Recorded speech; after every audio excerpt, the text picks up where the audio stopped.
Hey guys, welcome back to the channel where I cover missing persons, unsolved cases, crime news, and more. This is a very odd situation. This is a missing young girl who was going to go to a wedding. Now, let me back up just a bit here and give you the basics, and I'm going to show a couple video clips as well. Chelsea Grimm, she left her home in San Diego on September 24th, heading for a wedding, a family wedding in Connecticut. That was her supposed destination. Now, she was traveling with her pet bearded dragon, Roxy. She was originally going to fly from San Diego to Connecticut for this wedding, but because she couldn't take her bearded dragon, she decided to drive. And of course, we all know that that's going to take quite a bit of time to drive from California to Connecticut.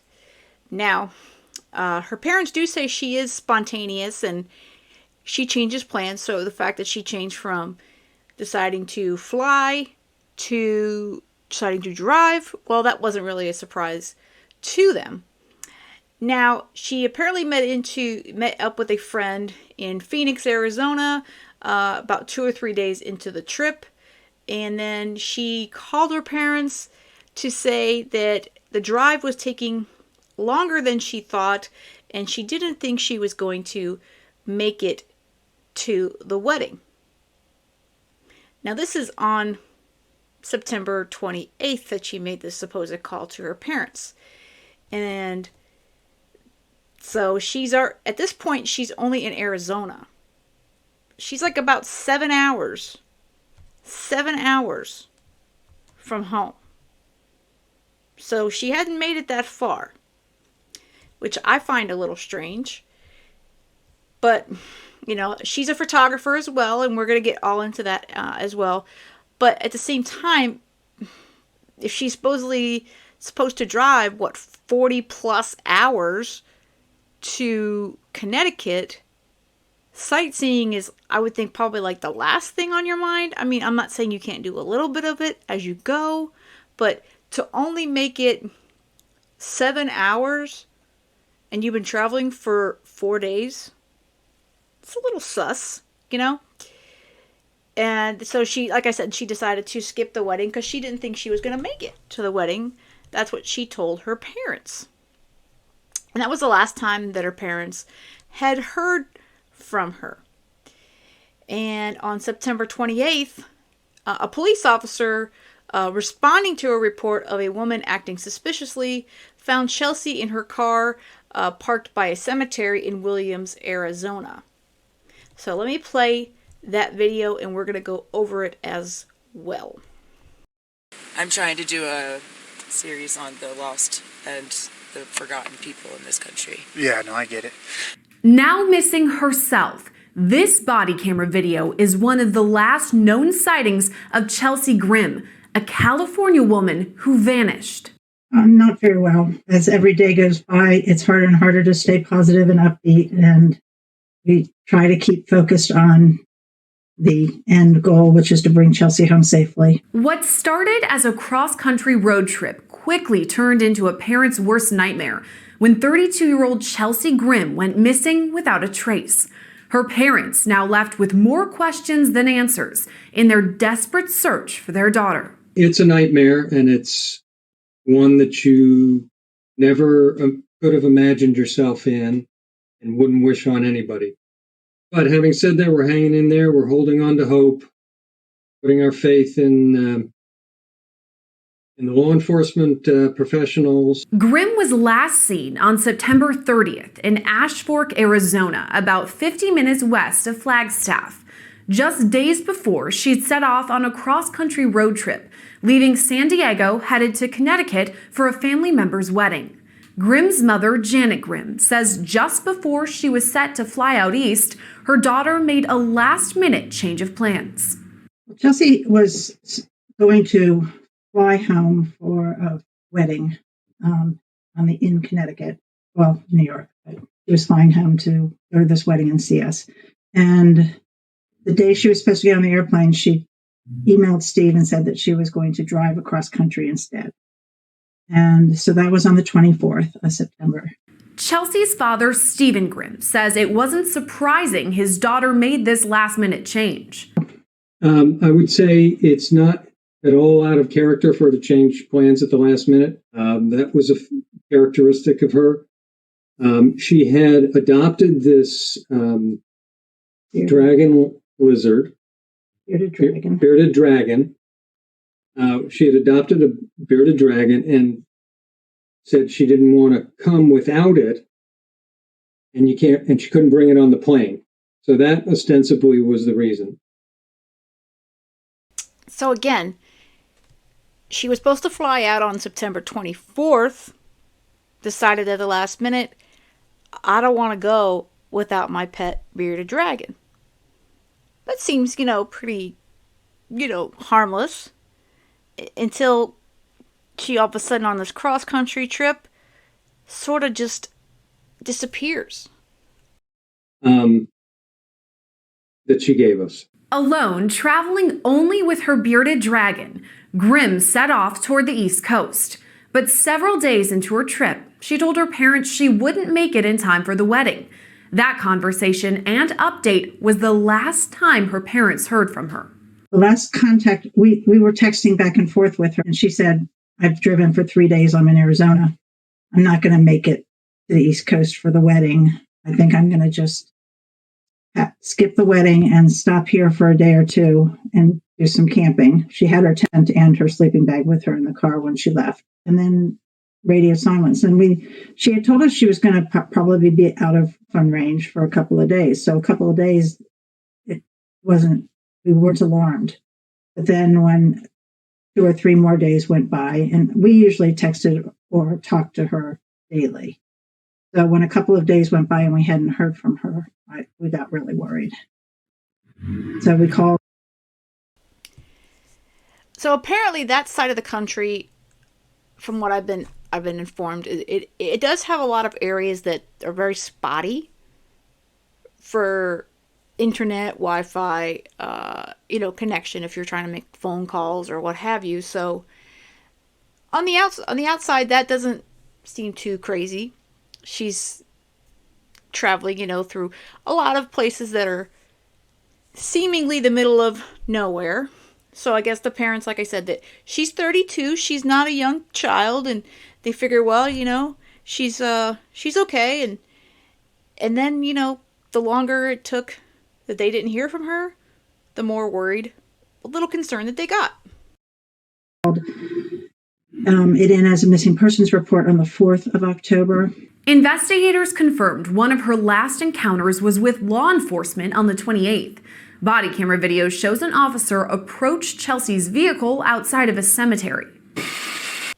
All right, I'm probably going to play this a couple times because I've watched it already a few times. Pay special attention to a lot of the details here. This is the last real video that we're aware of at this point of Chelsea.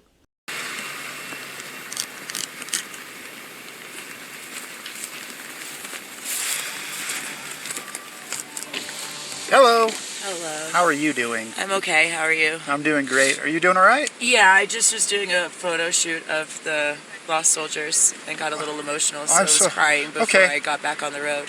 Chelsea can be heard telling the officer she's a bit emotional after working on a photo shoot about fallen soldiers. Yeah, okay. I'm just making sure someone called it in, so... I'm sorry. No, you're quite all right. I mean... I was just doing a photo shoot, yeah. Packed up. I'm going to leave soon.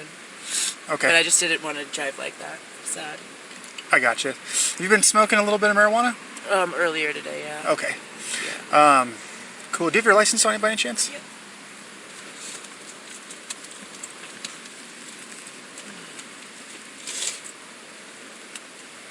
It gets me all emotional, too.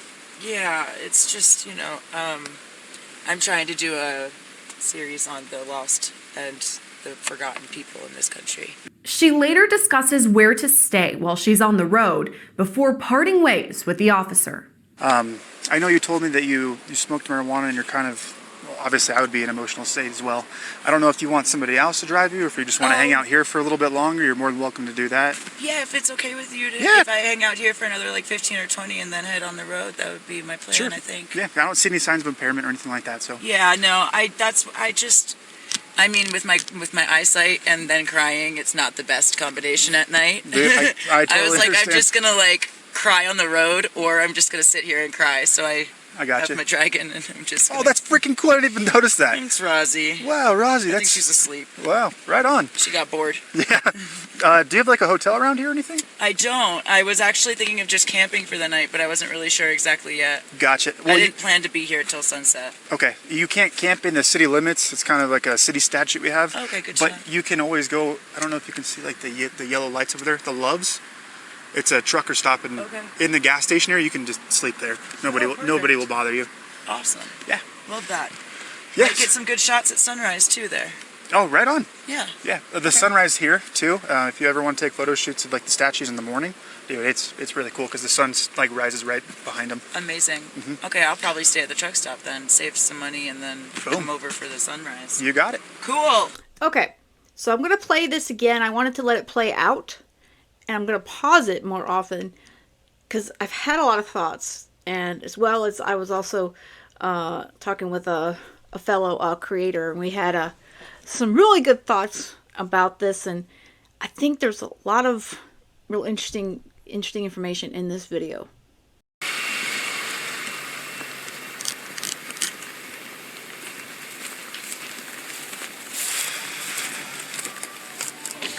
Hello. Hello. How are you doing? I'm okay. How are you? I'm doing great. Are you doing all right? Yeah, I just was doing a photo shoot of the lost soldiers and got a little emotional, so I was crying before I got back on the road. Chelsea can be heard telling. Okay, so she's telling this officer that she was doing a photo shoot for the lost soldiers. Again, I mentioned her photography a bit at the beginning. According to her parents, she's sort of a serious hobbyist. She's, I guess she's done some work, small publications or what have you. So as someone who was a photo major for years, that doesn't sound too suspicious to me. Even at night, night photography, oddly enough, used to be something I was really into. But so shooting in a cemetery at night, it's a little odd being alone, because I never did it alone, shooting at night. But to each their own. That said, she said she's upset, and another point of information is that her parents said that she was upset a few days before she left, and I'll get more into that as well.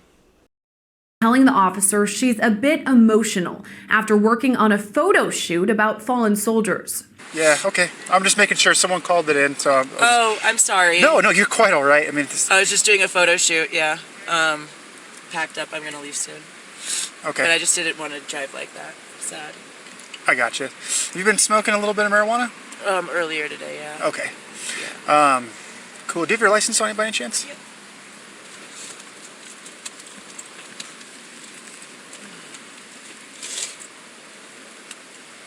It gets me all emotional, too. Yeah, it's just, I'm trying to do a series on the lost and the forgotten people. Okay, look at her arm. First of all, that is a distinctive tattoo that she has. The upper, well, toward her wrist. And I don't know if her arms are dirty or bruised. My initial thought was maybe she was lying on the dirt on the ground to take some photos, which is it's entirely possible. Like I said, my experience with photography is, you get down on the ground sometimes to get the shots you need. So, but I don't know how much of that is like dirt, bruising, or what that is, or if it's really nothing. It's just a shadow, or she just has dark elbows. This country. She later discusses where to stay while she's on the road before parting ways with the officer. I know you told me that you smoked marijuana and you're kind of, well, obviously I would be in an emotional state as well. I don't know if you want somebody else to drive you, or if you just want to hang out here for a little bit longer. You're more than welcome to do that. Yeah, if it's okay with you, Yeah. if I hang out here for another like 15 or 20 and then head on the road, that would be my plan. Sure. I think. Yeah, I don't see any signs of impairment or anything like that. So Yeah, no, I mean, with my eyesight and then crying, it's not the best combination at night. Dude, I totally I was like, understand. I'm just gonna like cry on the road, or I'm just gonna sit here and cry. So I got have you. my dragon, and I'm just. Oh, that's freaking cool! I didn't even notice that. Thanks, Rosie. Wow, Rosie, I that's think she's asleep. wow, right on. She got bored. Yeah. Do you have like a hotel around here or anything? I don't. I was actually thinking of just camping for the night, but I wasn't really sure exactly yet. Gotcha. I didn't plan to be here till sunset. Okay. She's upset, which we've established. And then what she says to the officer, how she wants to sit there for another 15 or 20 minutes. And then she says she didn't plan on being there until sunset. Does that mean she was planning on meeting someone there? Do we think maybe she was doing a photo shoot and then meeting someone there? Or my big curiosity is, with all this, how long it took her to get from San Diego to Arizona. Was A, did she stop for a lot of photos? And B, what else was she doing? There's only one photo that the law enforcement released from her camera, which was a selfie, which I'll show momentarily as well. But I would like to know if there are photos of this cemetery on those SD cards. You know, what kind of photo was she taking? Is this an excuse? As far as she had other plans to meet someone, it just seems a little odd to me that she's taken so long to get from California, and then she's only in Arizona, when she's supposed to go all the way to the other coast. She's supposed to go from California to Connecticut, and she's, 4 days into her trip, 3.5, 4 days into her trip, and she's only in Arizona? What's she been doing? She's supposed to go to a wedding, right? Or was she ever planning on going to a wedding? You can't camp in the city limits. It's kind of like a city statute we have. Okay, good. But you can always go. I don't know if you can see like the yellow lights over there, the Loves. It's a trucker stop in the gas station area. You can just sleep there. Nobody will bother you. Awesome. Yeah. Love that. Yes. Might get some good shots at sunrise too there. Oh, right on. Yeah. Yeah. The sunrise here too. If you ever want to take photo shoots of like the statues in the morning, dude, it's really cool because the sun's like rises right behind them. Amazing. Okay, I'll probably stay at the truck stop then, save some money, and then come over for the sunrise. You got it. Cool. All right. Well, you have a great time. Well, she was very into. Okay, so on the outside, just looking at that video, that body cam, it seemed harmless. She was just doing a photo shoot, hanging out with her bearded dragon in the car. She got emotional. From what she says, she smoked a little bit of pot, and she was photographing these lost soldiers. And so, like I said, on the outside, it looks pretty tame and pretty harmless. And then she looks like she was going to take the officer's advice and go park at the Loves, because he told her she couldn't camp out there in city limits. But I don't think it's that simple, unfortunately. Photography. So, and she had done some articles and some photography in San Diego as part of the way she was supporting herself. And so to hear that she was doing a story on lost veterans is not unusual. I don't know the circumstances under which she was taking pictures in a graveyard at night. So I really don't make anything of it, because it would be pure speculation. The last known sighting of Grimm was 2 days later on September 30th in Ash Fork, Arizona, about 20 miles away from Williams. A woodcutter there saw her camping in her car and asked if she was okay. Grimm said she was doing fine, but she hasn't been heard from since. So this is the actual selfie that's on the screen right now. This is the selfie that law enforcement released that was on her camera. and they're stating a woodcutter saw her and asked if she was okay. She was camping in her car. I guess it was her and her bearded dragon. Her parents say it was normal for their daughter to camp alone. She has had a lot of training in camping, and it's something that she has done in the past. She hasn't done it recently since she's moved to San Diego, but well, actually, she had done it in August. She had gone camping in August, but up until then, I mean, I wouldn't really characterize her as an outdoor girl, a wilderness kind of person, but she certainly had the skills to do that.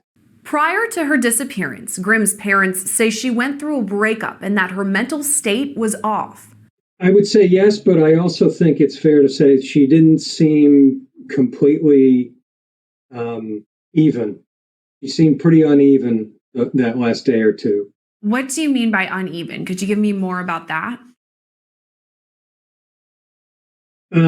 Just that she was, she had a lot on her mind that she was expressing through texts that she was speaking into her phone as she was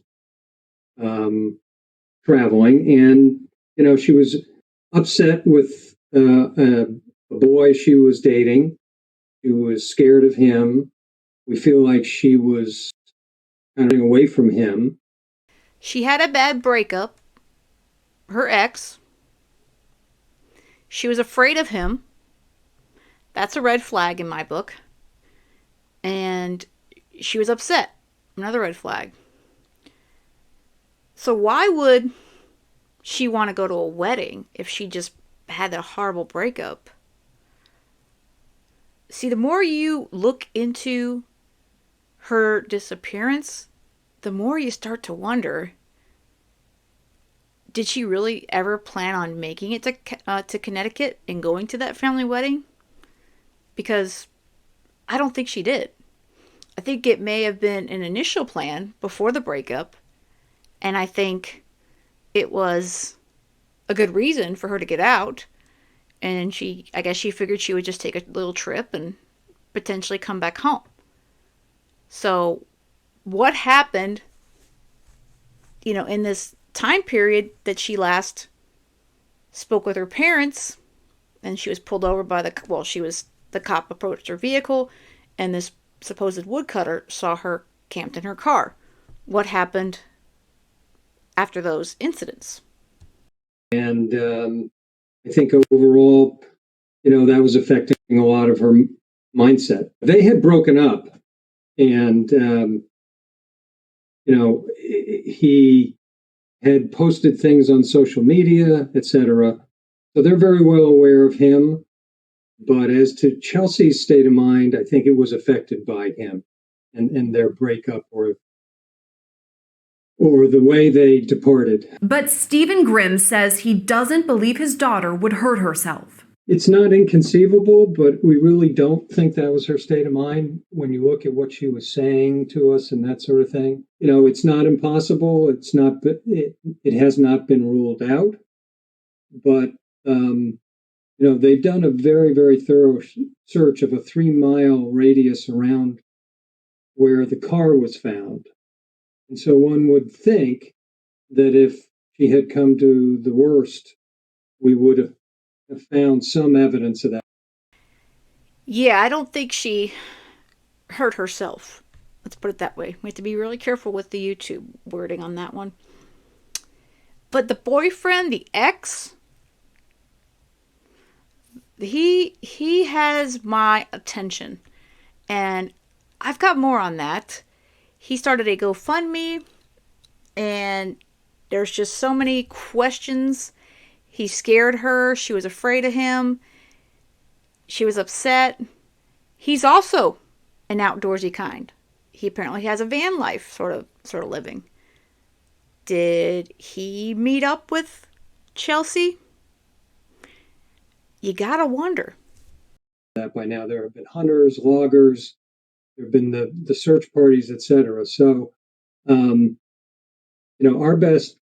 hunch, our gut is that, maybe she got a ride out of there. That's what we're kind of hoping. One day after Grimm was reported missing on October 5th, Hunters in the Kaibab National Forest came across her vehicle, a 2019 Ford Escape with 2 flat tires. It had been parked on a service road in the forest. Inside the vehicle, investigators found Grimm's camera with the most recent photos she'd taken. They've since released the pictures showing the outfit she was last seen in. The car was locked. It was neat, so there were no visual signs of a struggle. And it's possible that she just decided that she was going to proceed with her camping. She couldn't do anything right then and there about the car, so she perhaps was just going to continue on the idea of camping. She has a AAA card on our family plan, so we had told her when she started driving across the country, if you encounter any car problems, use AAA, get towed, and tell us what the situation is. Keep us apprised of your whereabouts. So the 2 front tires were flat. They're not saying they were slashed or cut. They were flat. So either she or someone else deflated them. Because how likely is it that you'd have 2 tires flattened?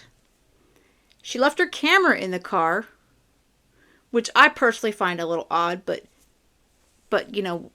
she did take apparently her sleeping bag, her tent, her wallet, seemingly her phone, and her bearded dragon. That if she didn't call AAA, it's because she either didn't have service or her phone wasn't working. And she hasn't, her phone has not been used since the 28th or 9th. So it's either lost, broken, not charged. I don't know. But normally you would be using something like that to call for help. Investigators combed through the area where her vehicle was found both by land and air. During all searches, investigators came up empty. They had mentioned on a call we had with them Friday that they had 500 man-hours in the field looking for her. They've been very scientific, technology being used with mapping, etc. So I feel like we've got real professionals who are truly trying the very best to find her, and we're grateful for that. And yet there are not that many new clues. So understandably, it goes to a slightly different level of immediacy for them. And it just seemed to us like it couldn't hurt to hire Kelly Townsend, who we hired. He specializes in missing persons. So maybe there's something he can do to supplement them. We're not experts in this field. We're totally unexperienced. The Grimm family has since acquired a private investigator they hope will move the case forward. Presumably the sheriff's office has a lot of other things going on simultaneously. And I think after 2 weeks of extensive searching for Chelsea, they're sort of waiting for more public information, waiting for more clues, because they followed up everything that they really had. So I applaud them for hiring a PI who's good at missing persons. So he's out there, as well as the local law enforcement, looking for Chelsea. And it's I think that someone did pick her up, and my theory is either a complete stranger or the ex. To look into. And I think that they've done a thorough job doing that. As the search for Grimm continues, her parents have a message for their daughter. Just that we miss her tremendously, and we can't bear being parted like this, and we really want to have her come home. We love you, Chelsea. We can't wait to see you again. Just let us know where you are, and we'll take it from there. We'll go from there. So there's a PI on it, like I said, and law enforcement, and there doesn't seem to be a whole lot more found out. I haven't heard anything about any sightings of her on closed circuit cameras at the Loves, if she made it to the Loves, or what have you. And of course, it's going to be I would think it would be a little obvious if someone spots Chelsea with her bearded dragon, of course, unless it's in her bag, which, of course, I'm sure she might travel with in a bag, or a lot of owners seem to travel with them on their shoulders as well. So I think that would kind of stand out if she's walking around with her bearded dragon. But the fact that her vehicle was found with 2 flat tires, it was locked. I'm going to assume they didn't find the keys because they haven't mentioned keys from what I'm hearing. Like I said, her camera was in the car. Everything else seemed undisturbed. Her phone was not located, and there's no pings off of it from what they're stating. She hasn't used it. It's either off, dead, destroyed, and she took her sleeping bag, her tent, her wallet, and her pet Roxy, the dragon. So, what happened to Chelsea Grimm? Like I said, I mentioned the ex. Well, I found out a little bit of information about the ex-boyfriend.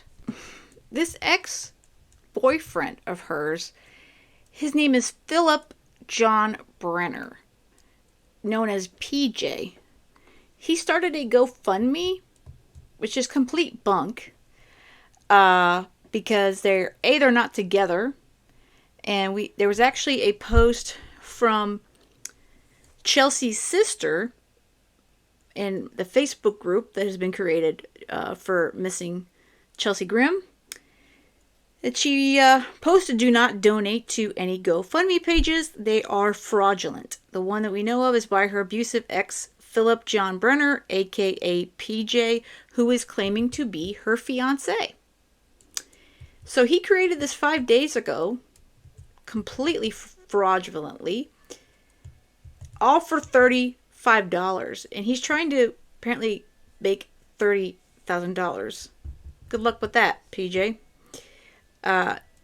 Here's what he has to say, which, like I said, it's been confirmed by family. This is all lies. "I am Philip, Chelsea Grimm's fiance. Yeah. We have lived together for 8 months and known each other for years. I am extremely close, and she is my other half. She has been missing since the 28th of September, and her car was found October 5th, left out of gas with flat tire on side road by Ash Fork, Arizona, in the dispersed camping areas."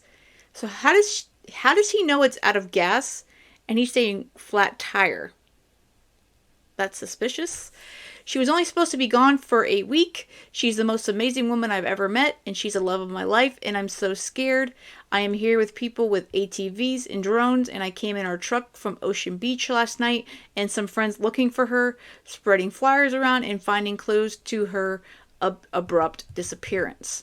I have spent several thousand getting people out here and for gas and things like binoculars, and I would like to push efforts to do the most, and donation is what's driving this." Well, PJ, from what I've read on some of your posts on Facebook, mostly TikTok with your videos, you don't really have a lot of money. You seem to be like a vagrant. You're a van lifer, and you tend to have to sell one thing to get around, and at one point you're asking for money for food and what have you, parked places. So to say that you've spent thousands of dollars getting people out there, I don't believe it at all. Let's see. "Please help find my baby girl. I miss her so much." Yeah, that's a bunch of bunk. "I want to know what happened. She was supposed to be camping. Now she's gone. There were no clues or anyone seeing her after her car was left. Although there were a few people saw her right before, including a police intervention at a cemetery she was photographing and a gas station clerk. She took some photos and said, 'I'm going into nature,' and it's been 2 weeks. It is expensive to search, and I'm putting 100% of what I have into finding her." Well, Philip, I don't think you have much, and I think this is all about money for him. The parents aren't asking for money. Neither is the sister, her sister. So this is definitely a scam, completely. And of course, he posts here about how you can contact him and what have you. But like I said, two people have donated to him, and I hope nobody else does. From what I understand, this fundraiser has been reported. And definitely, if you are wanting to support missing Chelsea Grimm, this is the last thing you want to do is donate to a GoFundMe for her. And it's really sad because there are some really good GoFundMes out there, but as we all know, there's a lot of scams, and this is definitely one of them. It's not organized by her family whatsoever. But here is his Instagram page, which he apparently posted on and then he deleted. But there he is, right there. Not gonna let me pull up the photo here without logging in. But there's Mr. PJ. Said he seems to be.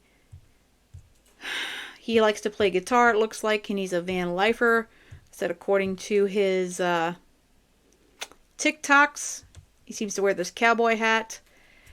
According to, like I said, her family and the sister there, he's abusive ex, and he's definitely not to be trusted. And I find him to be a definite POI, person of interest in her disappearance. And I have to wonder if he has anything to do with her being gone. I really hope law enforcement is looking into John Brenner very, very much so. Alright, real quickly before I close this out, on Reddit there was someone put together a bit of a timeline, and I'm going to kind of go through it because this was very well done on the missing persons Reddit subthread. So September 27th, the sheriff says they traced Grimm's steps back to September 27th when she met with a friend in Phoenix. September 28th, she apparently canceled a lunch date with a friend. Later that day, she was reported to be disoriented when she tried to book a motel in Slagman, which is near Williams. We were told by one individual that she seemed confused when she was in Slagman, and I apologize, locals. I am probably saying that town horribly wrong. She was trying to exchange euros as opposed to US currency. That's really odd. Why would she be trying to exchange euros when she's not in Europe? And again, she's a very well-educated woman. Grimm spoke to a Williams neighbor in their driveway. That was the same night Williams police contacted her. The body cam or video is 9 minutes long, so we've only seen a portion of it through Law and Crime. And in it, the officer asked Grimm if she uses marijuana. She admits to smoking it hours before, which, it's just marijuana. Police say the patrol officer didn't feel she was disoriented at that time, and he thought she was safe to drive. Her car registration was about to expire, and he warned her to update it. Driscoll said her phone and credit card activity have also stopped. So they don't have anything on her phone, and there's nothing on her credit cards, so there's no electronic record of her at this point. September 30th, detectives say Thursday morning they spoke with a woodcutter who told them he saw Grimm's car on the dirt road on September 30th and stopped to talk to her when she was in a nearby field. He talked to her around noon and said she was fine and she didn't need any help, and she was out taking photographs. So they're not mentioning anything about the flat tires, so I guess at that point she was okay. October 4th, Driscoll says Grimm's family reported her missing on that day, after she left San Diego for a wedding in Connecticut and said she was stopping to camp in Arizona. October 5th, Cosino County Sheriff's deputies were called to Road 6, a remote dirt road west of Flagstaff near Ash Fork, Arizona. That's where they found Grimm's abandoned SUV in the middle of the road that's often used by hunters and woodcutters. So, again, car was locked, cameras inside, no sign of a struggle. Her tent was gone, her sleeping bag was gone, seemingly her wallet and her cell phone were gone, and her bearded dragon, Rosie, was gone. So, I'm wondering, did she go camping and then someone picked her up? And to me, I feel like foul play, it just rings in my head. Someone came across Chelsea, whether it was this ex-PJ or a complete stranger. She wasn't in a good frame of mind from what we're understanding. With her breakup from the ex and what have you. So I think she was planning on just kind of getting out for a little while, or maybe on a road trip, and then never going to that wedding, and probably just heading back home after a few days. But what happened to her before she was able to go back to California? Something happened to her in Arizona. And that's where the mystery kind of sits right now. Very, very strange.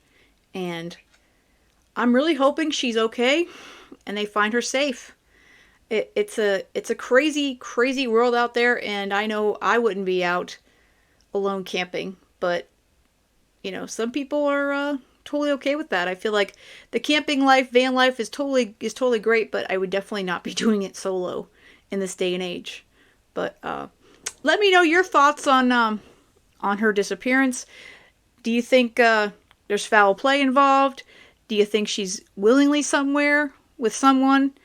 Do you think she ever planned on going to that wedding?